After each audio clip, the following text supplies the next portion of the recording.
Welcome to I Need Some Disney, the podcast where we dive into everything Disney, from the parks to the rides to the movies to the shows and everything in between. Join us today as we take a look at a forgotten Indiana Jones Adventureland event from 2008. The Kingdom of the Crystal Skull is almost 20 years old. How does that make you feel? Hey, I'm Blake T. Wild, and as always, I am joined by Lena. Sup?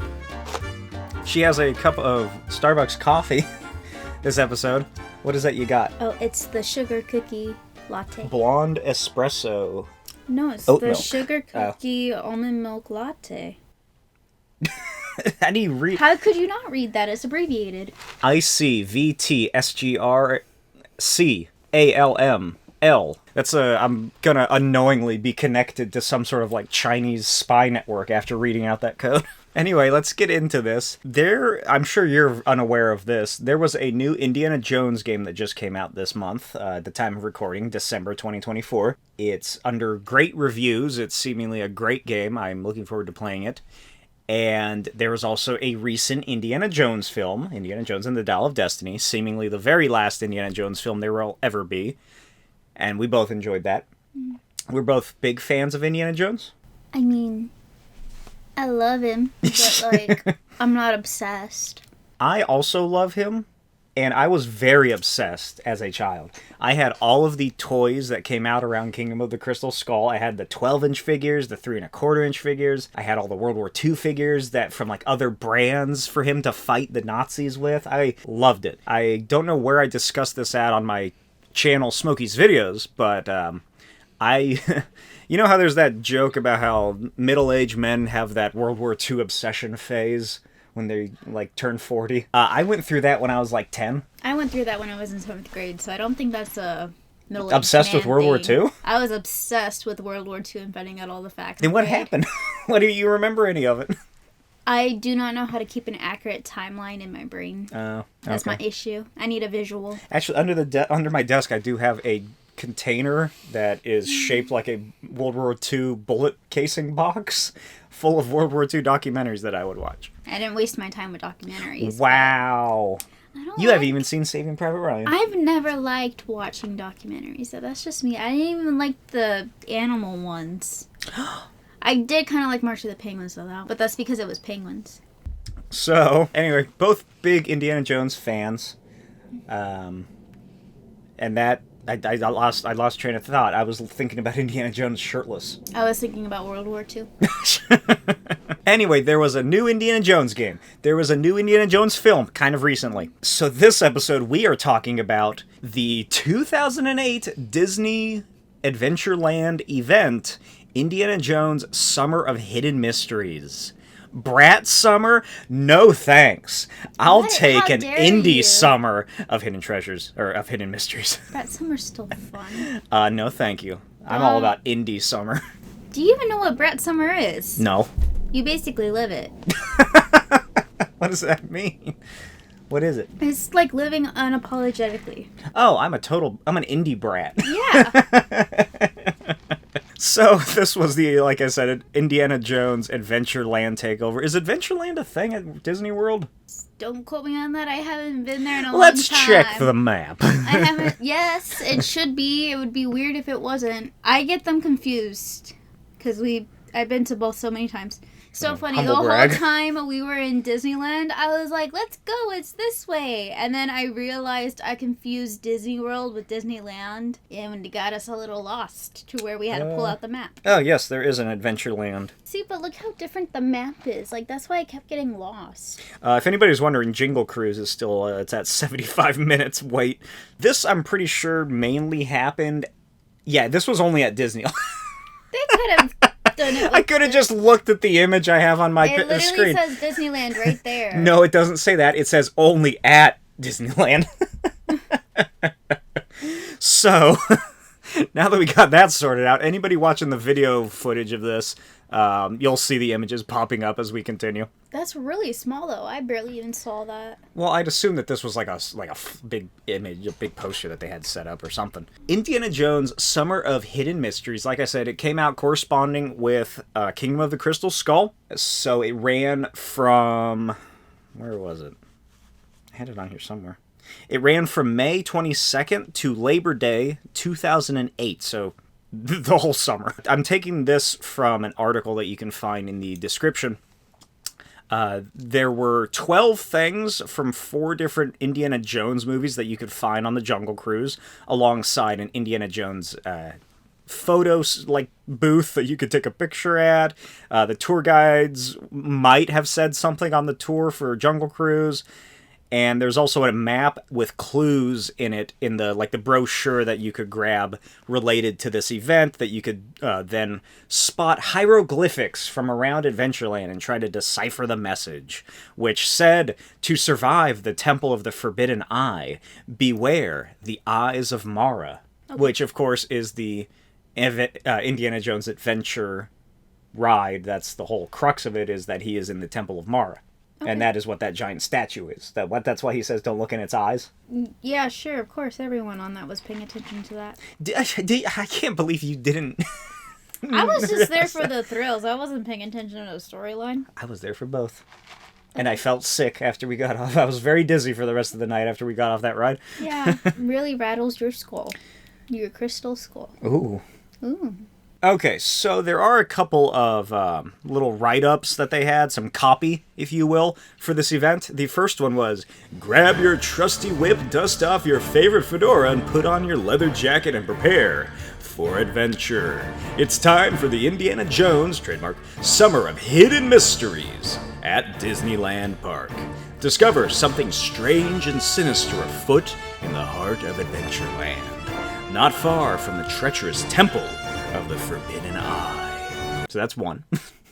The other one says, hold on to your fedora. You're in for a summer of action-packed fun. Ride the heart-pounding Indiana Jones Adventure attraction. Search for hidden clues using the Indiana Jones Adventure map and unlock ancient secrets in this special experience for young archaeologists. Star in your own scene with the opportunity for a photo and maybe even catch a glimpse of Dr. Jones in action. For a limited time only, from May 22nd, only at Adventureland and Disneyland Resort. So that was the write-ups to get people excited. Would that have gotten you excited? Yeah. Yeah, that was... I agree. I got excited just reading it. Mm-hmm. And this attraction, or event, I guess, this forgotten Disney event, there's very little I could really find about this online. Like, those couple of videos that I showed you, and you can also check out in the description, that was mostly it. Like, no one really seemed to pay attention to this event, and there's not a whole lot of chatter about it, aside from a couple of websites I found from at the time. I found this really nice Disney blogger account, where she, 3 different extensive posts about the various things that happened. Oh god, I have my ringers, my phone's not silenced. Like I said, you can solve riddles and whatnot. It's it's really not much. It's a new show. It's some little Easter eggs hidden throughout Jungle Cruise. The, that thing that I said that people could decipher, apparently that was already a thing that had happened, I think, around the release of the Indiana Jones Adventure ride. So they just brought that back out. And then, of course, the controversial show, Secret of the Stone Tiger. Why? Is it controversial because the bad guy is actually a woman? Yeah. Really? Yeah. Wow. But it's not what you think. Here's a hot take. I actually kind of like Crystal Skull. It's not a bad film. It's not a great Indiana Jones movie, but I have a good time every time I watched it. And it's the first one I saw in theaters. I think it's the first one I saw in theaters. I'd imagine so, since the last one, Crusade, came out in the 90s. Let's do Jungle Cruise. Let's work our way up to Indy, I guess. So, of course, here is the photo of... this is the photo opportunity that you could have gotten. This was, at the entrance of Adventureland itself. Oh, I wish they had it at a better angle. Yeah, it didn't look great from any angle that I saw. I didn't see many photos, but the one you're seeing on here, this is from the Disney blog, Disneyland Diva, who I got most of this information regarding the Jungle Cruise aspect from. So I guess that's her in front of... It's a weird, vertical, very small entrance to the cave from the beginning of Raiders of the Lost Ark, where the boulder is like slamming against the entryway, like you're narrowly escaped. It's not great. It's just, it doesn't look like the ball was even rolling to begin with. You need some, I don't know, dust or cracks in the bricks, something. It didn't look, it's very half-assed, this photo op availability. Next up is the Jungle Cruise aspect. So it featured a couple of different artifacts from the Indiana Jones film, such as the life preserver from the Coronado boat, the Ark crate, the umbrella for Henry Jones Sr., Mola Ram's headdress, a carving of the crystal skull, were all quote-unquote lost in the jungles for explorers to relocate, except for the life preserver, which apparently remains there to this day. I don't know if that's still true. I can't remember how old this information is. But as you can see here in the images, if you're following along, one of them is a crate that I guess is supposed to be contain the Ark of the Covenant. Looks kind of small. It's top secret. And it's next to the gorilla with the bananas in the overhang. I don't even remember seeing that. Is that still on the ride? I honestly don't remember seeing it either, but we went on it so late. Yeah, we did go on it at night, which I think enhanced the experience. Yeah, kind of. It made that tiger really scary. Mm-hmm. If you get the chance to go on Jungle Cruise at night, take it. The umbrella for Henry Jones Sr. appears at the big tree that all the guys are climbing up as the rhino tries to poke at him and the hyenas are laughing. It's just lying on the ground. This really isn't that great. It's cute, I guess, that, like, they just kind of... You would have to know, though. I would be like, oh, look, an umbrella. Yeah, like, I guess somebody lost their umbrella on the ride is what this one looks like. One of them just dropped their umbrella. I do like Mola Ram's skull. Do you remember who that is? He's the villain from the second one, Temple of Doom. He gets killed when he falls into the river of alligators. Sure. He's Kalima, and he rips out the guy's heart. Sure. So Mola Ram's skull is just kind of hanging out on the ride. I'm not sure where. It looks like it's near like a village or something. It's just there. That ride is so big. Stop trying also, to pinpoint it doesn't help that parts of this ride have changed since this happened. Oh yeah, I forgot they refurbished it. Yeah, they got some of the more racial aspects out of there too. Yeah. Which I think is where this was. Yeah. That's the crystal skull. It's not the real crystal skull. It's a poorly done drawing of it, etched into stone. This is another aspect that was removed. That's where Trader Sam, is that the guy?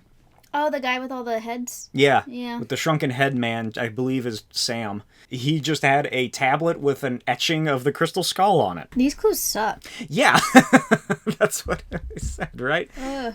And that's really all there is for Jungle Cruise. Thoughts? I mean, it's nice that they tried to do something. I'm hoping the skipper made it more interesting than this, because honestly, if you've been on Jungle Cruise, you know a good skipper is what makes the ride. There is a note that I saw that said that, I think it is also from that Disneyland Diva page, that the skippers... I was looking on forums too, and some people said that the skippers would reference it, some people said that they wouldn't.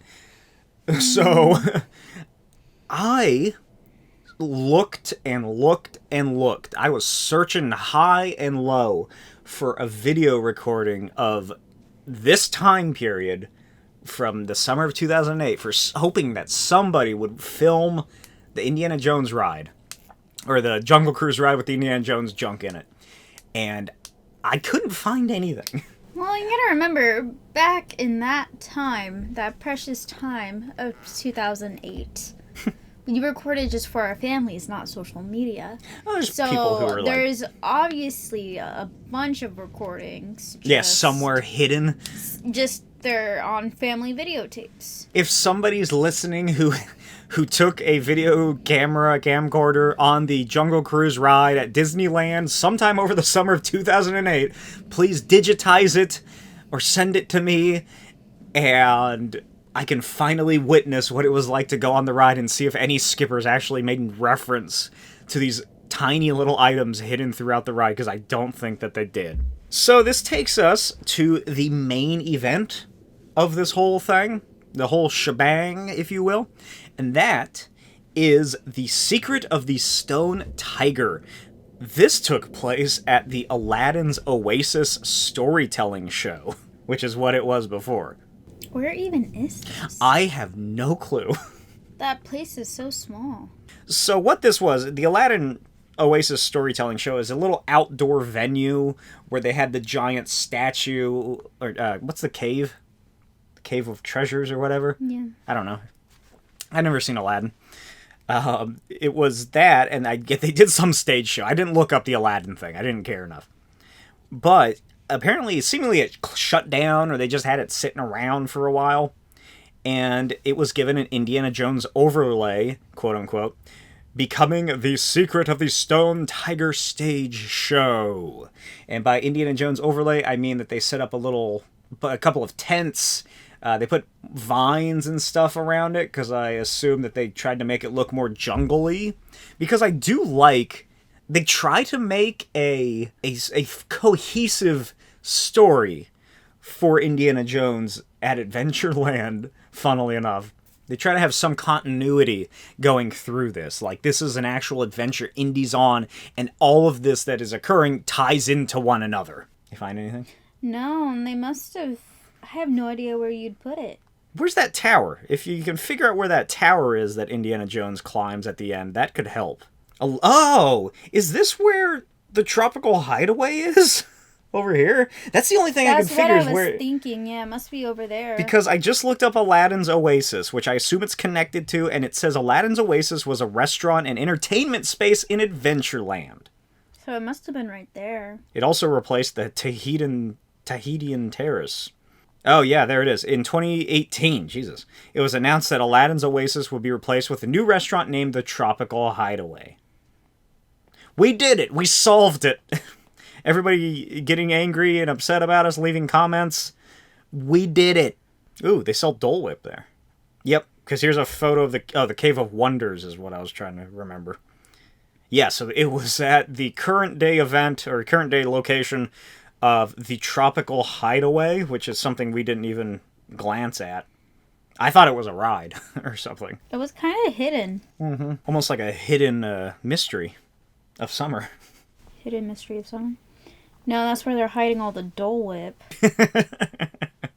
Can't believe throughout that whole park, that was the one area they had Dole Whip that we didn't go. So, the show, now that we've figured out where the hell it was, featured a female archaeologist named Rachel Flannery, who was hot on the trail of a golden idol in the shape of a tiger's head. This idol was said to give its owner unlimited power. Yeah, why'd you say it like that? Said it like the Emperor. So, do you note anything interesting about this? They changed the girl? Yes. That was exactly what I was going to bring up. For some reason, on YouTube and in the description, you can see a video of this, the one I watched, the one I showed her, of the opening day act. And for some reason, that showing, they had a great actress who played Dr. Rachel Flannery, who was a brunette. But seemingly every show afterward, and even in all the high-quality photos, she's always a blonde now. They changed, canonically, what Rachel Flannery looks like. They retconned that she's a blonde. You know, that's not that weird for California. They got someone else for the role. I guess. I just really like that first actor. She did a great job, whoever she is. Somewhere out there, if you're listening, you would walk in. This could have helped us if I had looked at this, probably. That might have helped you. So this is an image of the Aladdin place where a banner hung up for the duration of this event, proclaiming, "The tour that has spanned the globe, Secrets of the Tiger revealed, special guest speaker Dr. Henry Indiana Jones Jr." And Dr. Rachel Flannery takes Indy's place during the presentation, which brings me to the question, is this public event taking place at an excavation site? Yes. Okay, you answered that way quicker than I thought. That is so odd. That's weird. It's just an odd thing to do. So you would walk in past the restaurant, I guess, or I don't know how it works. Right? I've never been there. And you would be led to the audience outside of this excavation site where there is a tiger temple, and you would take your seats. All the kids would line up in the front. And Dr. Rachel Flannery takes over in Indy's place because he is mysteriously missing. She goes over the history of the temple and the tiger god of war, Shandil. who held a staff in battle, the same staff that Indy and both Rachel and Indy are looking for. We come to learn that the tiger spirit has passed from Shandil into the staff and was lost in the tomb. And then there is a very intense monologue. I really liked her. I think she did a fantastic job as a villain. The brunette, Dr. Rachel Flannery. She then, this is the part where then, after this super intense monologue where she's just going over the history and, you know, the camera would pull real tight and there'd be a Dutch tilt as the lightning cracks and lighting gets harsh on her face. Suddenly she just starts going into children's show mode. Yeah. Because this is a show for children. She was good with the kids, too. Yeah. There was a lot of kid interaction, yeah. So she follows several clues that have been left behind in Indiana Jones's journal, most of which are puzzle-related. In her quest, she calls several young volunteers to assist her. Children are brought on stage, and it, turns into a pantomime for kids. There's a snake in a basket. You have to convince a kid to grab a piece of parchment with a clue. There's also a dad in the audience who isn't enthused with what's happening. But finally, the temple mouth opens, I guess, and they put a piece into the proper, the teeth of the tiger statue, I guess. I don't really know what that whole deal at the end was. Something with water and rotating a column, and then there's like a bunch of wheels that the kids have to operate. After the final clue is revealed, the stone tiger begins to roar, and Dr. Jones emerges from its mouth. Do you remember what he says? His witty line, "Last time I stick my head in the tiger's mouth," which is only funny because the whole crowd is silent. Nobody likes that line. It's terrible. He should have just been quiet and been in shock that there is now an audience here. The actor for that opening day one, he doesn't have the voice of Harrison Ford down, but I think, based on the low-quality footage that I watched of it, that he really has that wide-eyed look of surprise and confusion that Indy always does. Yeah. He does a good job there. He does a good job with the physicality of it. The voice, not so much. I did learn that later Indies seem to get the voice down better. But hey, it was opening day. And Indy reveals that he has the golden idol staff head thing. And he gives it to Rachel and begins to tell a tale to the children. And dun, dun, dun. Rachel's evil. She used all your children to figure out her own quest. Yeah, that's the funniest part, is that I guess you could make the argument that she becomes possessed by... What are you talking about? She's evil. The staff? Exactly. I saw a couple of things online that was like, and then Rachel Flattery becomes possessed by the war god. I'm like, no, that ruins the whole thing. It's far more of an interesting story if she's bad from the beginning. And she's like, God damn it, Indiana Jones hid, like, he closed the temple behind me, and now I gotta get these rubes to help me open it. Well, that's actually sad. She can figure it out herself. Yeah, come on, Rachel. These are puzzles that children could solve. Yeah. Some archaeologist she is. But she fits the golden idol onto a staff and is overcome with its immense power and begins fighting Indiana Jones. And then, after a series of punches, kicks, and whip cracks, which, that's the controversy. That she has a whip? What? No, Indiana Jones has a whip. No, the controversy is that Indiana Jones punches a woman. That is kind of messed up when you think about it. Is it? She's trying to kill him, and he gets his ass kicked. The funniest thing about this is that, Indy just gets his ass handed to him for most of this fight. I mean, as an adult, though, I know this is a stage show, so they could have done something else. But I could think of other people as like, yeah, you could have done something else, like anything else. You didn't have to punch her. I like it.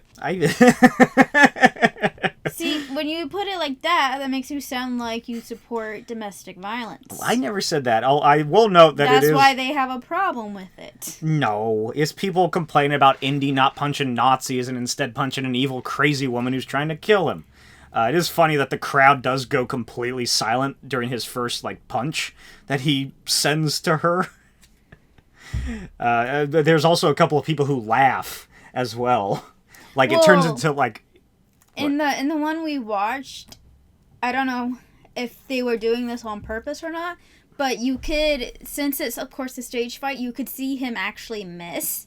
Oh, yeah, I don't know. So, though, I actually laughed a little in my head, because, he went to go hit her, but it clearly, it was so clear he didn't even touch her. Yeah, it is. It's an overly exaggerated fight, but people still got up in arms about, think of the children having to see their hero, renowned thief of, of third world country temples, Indiana Jones, beating women, I guess. That was the main issue. So they reworked the fight eventually. I mean, yeah, because the kids, depending on their age, don't have the ability to comprehend the complex situation he's in. All they see is a man hitting a woman. I think if the kids were paying attention, they would realize that she went evil because they make it fairly obvious. Because you didn't listen. I said it depends on their age. I guess. If this is a 4-year-old, they're not going to understand that. They're going to be like, oh, cool, domestic violence. Yeah. But yeah, like I said, I don't have a problem with it. I think it's interesting, and it's a unique sort of villain for Indy to fight, is this insane woman who wants to murder him with a staff of fear. But I'm also okay with it because she does a way better job of hurting him than he does her. He gets his ass kicked in a way that really makes you say... What? You don't recognize that? No. That's the guy on Splash Mountain going, oh, God! Oh. That's one of the funniest things I've ever heard from Disney. Is that man getting splashed with cold winter water. Anyway, it needed sound effects. Mm-hmm. Wouldn't you agree? Yeah. It needed somebody at a panel getting ready to press a button and have a whoosh, psh, psh, some sort of fight sound effects, because that's another aspect of it that really doesn't help it.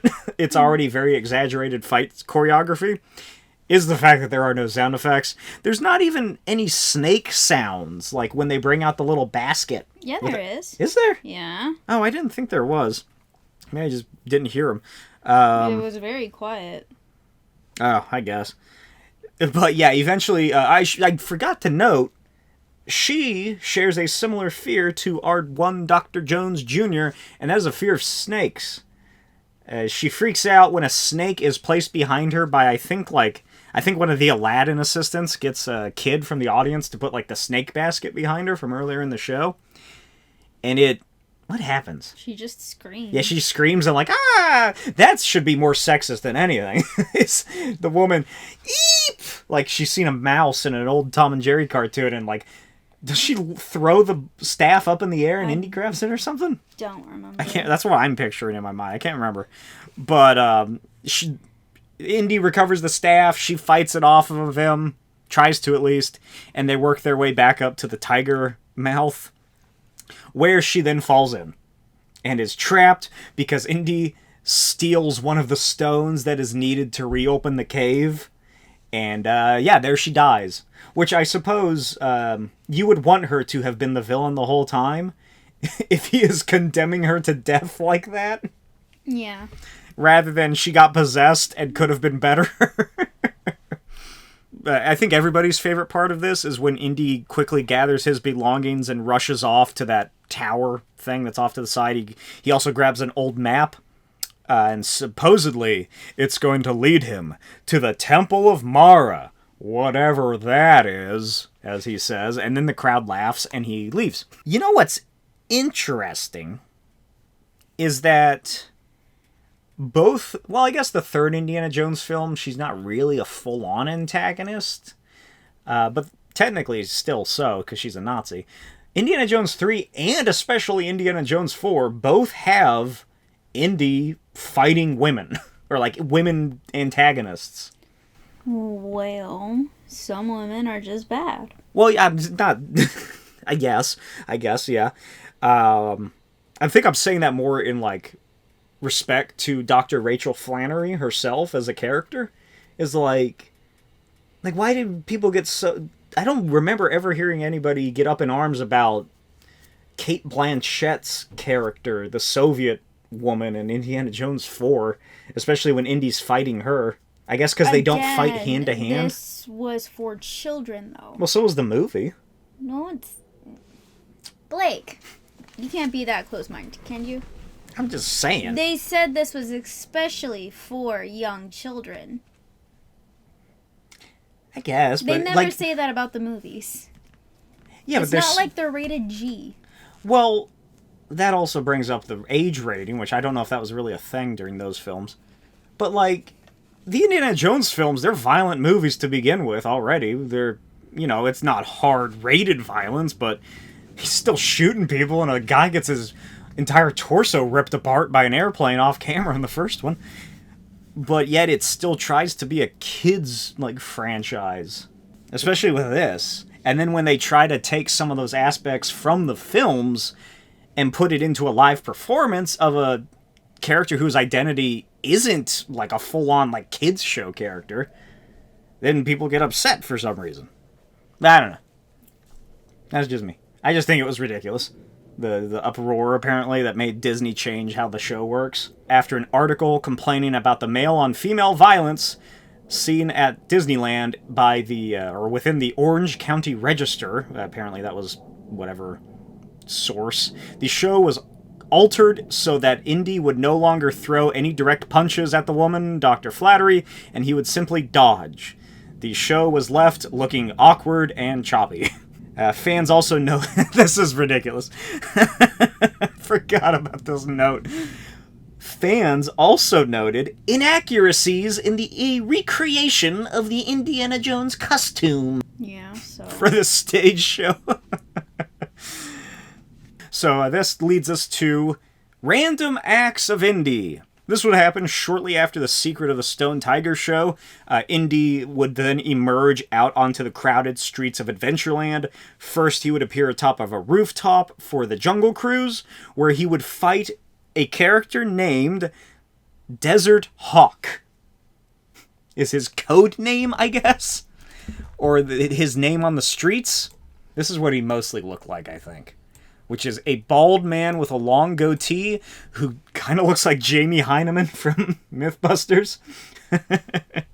Desert Hawk, because he does have his own wiki page on the Indiana Jones wiki, he was a thief and hunter of unknown origin during the 1930s. Here's where it gets really detailed. Because apparently this is set in the summer of 1935 and is like within Indy's time stream canonically. So this is kind of a prequel, I believe, to most of the movies. At least, well, I can't really remember when the films take place. So this might be before Raiders of the Lost Ark and Last Crusade. It's definitely before Dial of Destiny. In the summer of 1935, Desert Hawk followed Indiana Jones to the Lost Delta of India, where Jones was... Oh, so apparently that's where it is, I guess? Jones was trying to use a map to locate the lost temple of the Forbidden Eye. Desert Hawk confronted Indiana Jones when Indy was on the upper levels of a boathouse used by the Jungle Navigation Company. Indy and Desert Hawk fought using oars as staffs before Indy got Desert Hawk to the floor and smashed him with a nearby crate, rendering him unconscious. The show continues. Indiana then leaves to find higher ground and does so at the balcony over the Adventureland Bazaar, where Desert Hawk fought Indiana Jones again. Desert Hawk manages to take the map from Indy. However, after this, Indy pursues Desert Hawk to a large treehouse where they fought on a drawbridge, with Indy using his whip to grab the map before beating Desert Hawk to the ground. Desert Hawk's later fate is unknown. So, needless to say, they have a big, fancy little fight around various outcroppings of Adventureland. And that's kind of the end of Indy in the park. After the big treehouse battle, which is neat to see, because it's essentially the same fight from Temple of Doom when he is on the bridge with the aforementioned Mola Ram. It's just cool. I think it would be really neat to just be walking through Adventureland, heading to the Pirates of the Caribbean ride, and then looking up and seeing Indiana Jones and this guy who kind of looks like Jamie Hynemann fighting. And I do really like that they try to create a history, or maybe this is just all fan-created, that whole 1935 thing. But it is neat to see them, like I was mentioning earlier, try to create a storyline for Indiana Jones in Adventureland, explain why he's here. I also learned that Adventureland is apparently in India from this. That is really about it for the Forgotten Indiana Jones event. Like I said, later indies for this series over the summer, they had the voice down, then they also had sort of the act itself down, the routine, and I really quite liked it, especially when he bites Desert Hawk's hand during the fight at the Adventureland Bazaar, because that just seems like a very Indiana Jones thing to do. Yeah. Like when he grabs the map, he's, "Arr!" Bites down on his hand. Very, very street tough, sort of no-holds-barred fight from Indy. He also is very cute. He tussles a little boy's hair in the video that we watched when he walks away, and like this kid is just fawning over him. Here's the unfortunate thing. Due to an agreement with Lucasfilm at the time, because this is before Disney bought him out, Indiana Jones was not allowed to meet park guests in the typical meet and greet format. Although, with the release of Indiana Jones and the Dial of Destiny, Indy began to make appearances throughout Adventureland as a full-fledged character who is still attempting to solve the location of the Temple of Mara. Oh, that's nice. So, what this means is that the timeline is that he goes to the exhibit excavation presentation site for the Stone Tiger. Seemingly, it's either in the same jungle area, a country of India, and he travels downway to Adventureland itself, is how I'm taking this. Fights the Desert Hawk, but here's the thing. His appearance last year for Dial of Destiny is after he battled the Desert Hawk, but before he went to the Temple of Mara of Adventureland. Or the Indiana Jones Adventure, rather. You're thinking way too much into this. So he goes, unnecessary. Stone Tiger, Desert Hawk, Dial of Destiny appearance. Indiana Jones Adventure is the official Adventureland Indiana Jones timeline. I love roaming characters. Yeah, I like it. I love that fact. I think that's something that Universal has Disney beat on 100%. I don't know why they don't do it. Crowd control? I don't know. I suppose so. It's just too many people. More people go to Disney, I guess. Too many people and those walkways are too small. That's true. Although Adventureland's kind of big, but from the video I saw, they definitely congregate. Not with all the people in there. The video I watched for the Dial of Destiny guy, he's great. The one I'll try and find the video and put in the description. It's so cute because there's this like 8 to 10-year-old maybe, if that. I'm terrible at telling ages. Kid wearing a Raiders of the Lost Ark shirt who walks up to the Indy, who's walking around and doing meet and greets, and the Indiana Jones, he gives him the little decipher card, and oh my god, the kid's face just lights up. It's like the best day of his life is his hero Indiana Jones giving him this decipher card, and he tells him, write it down on the back what it says, and like come and tell him what it is, help him solve this mystery. And the kid is just like like looking at his mom and dad like, oh my god, are you believing this? It's so cute. He just explodes and gets so excited and is listening so intently to what Indy is telling him. What? Yeah, it's Disney magic for you. It's really cute and I really like it. But unfortunately, they don't do it anymore because there's no new movie to advertise. And they really should do that. Disney, stop being so anti-union, stop being cheapskates, and hire more actors to do character performances. Yeah, they're not going to do that. Yeah, no, I know. What are your thoughts about all this? I think it was cute. It's just like they only did it for that movie release, so it's it makes it kind of like, oh, whatever, like I'm never going to get to experience that. They're already done with it. They never did it again, so yeah, that's why I went so into length and did all this research to try and find everything out. I spent a couple hours trying to find all the stuff on Jungle Cruise. Yeah, it is disappointing that they don't make Indiana Jones a more prominent part of Adventureland. Even though the gift shop is just chock full of Indiana Jones shit that no one's buying. Because I don't think I saw anybody carrying any of those items out. Well, I'm pretty sure people do, just we didn't see it. Yeah, but it's not great stuff either. This goes back to our discussion like we had on Rise of the Resistance, and Galaxy's Edge as a whole. Yeah. Where the merchandise and what you can buy is just shit. It's not great. I don't really remember seeing a lot of indie stuff. It was mostly kids' toys. Yeah. Which goes back to my whole thing about how they turned Indiana Jones into like a very kid-friendly property. Yeah, they don't got a lot right there. I don't even remember what else was in that Adventureland Bazaar store.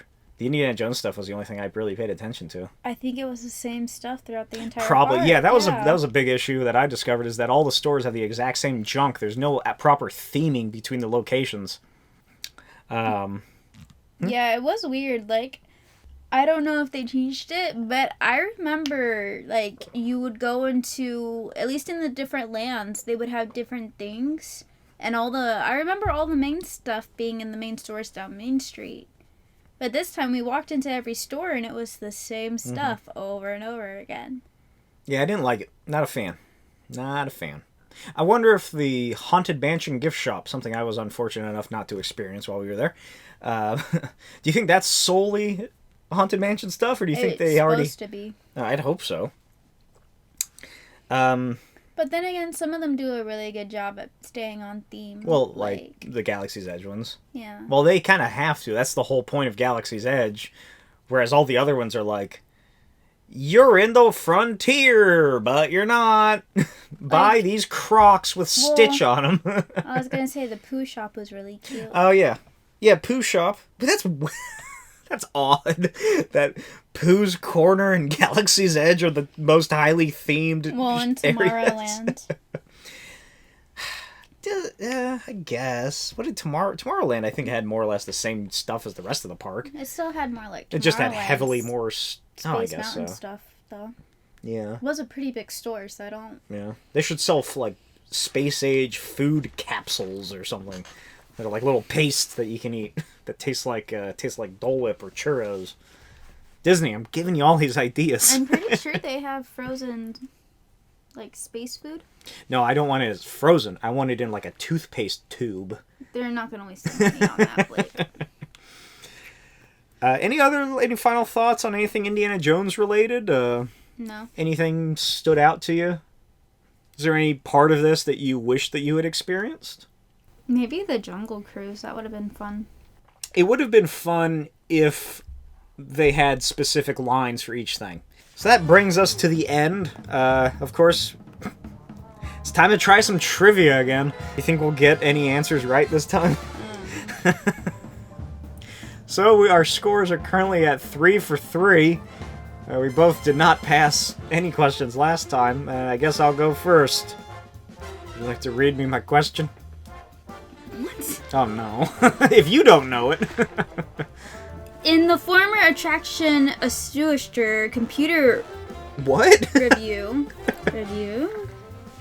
Astuter computer review. What the fuck is that?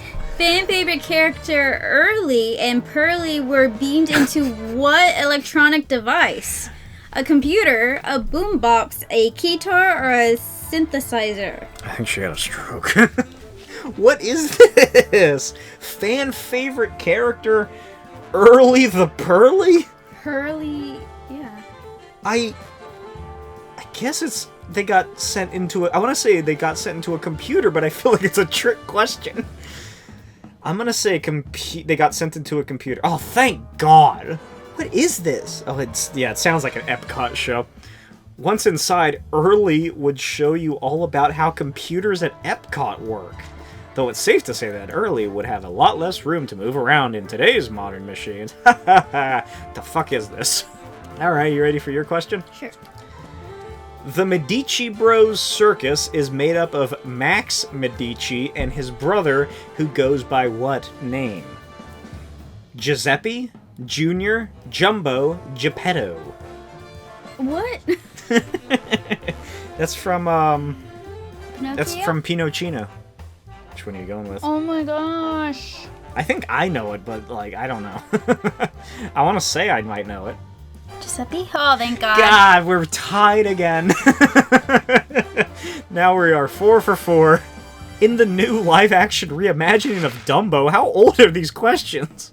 I was talking about the Tim Burton one with Danny DeVito. That is it. We are now at 4 for 4 for these trivia questions. Join us next time to see if we continue our tied streak or if one of us breaks out in front of the other. Let us know any of your thoughts in the comments below. Leave a review, 5-star review, please. I'm begging you. 5 stars? Yeah. Okay. What? How hard is it to press 5 stars? Why are you begging for 5 stars? Because I'm needy. Clearly. And I need attention. Clearly. My parents didn't love me. That's why I never went to Disney as a child. Clearly. So join us next time when we discuss something else Disney related. We're still sticking to the parks and attractions for the most part. Let us know if there's any movies or any forgotten things from Disney that you'd like to hear us yap about. And I'll talk to you next time. Bye. Bye. Thanks for listening to I Need Some Disney. This podcast is in no way affiliated with or endorsed by the Walt Disney Company. All opinions, facts, and fun here are our very own. Don't forget to subscribe, leave a review, and connect with us online. Leave any suggestions for future topics in the comments.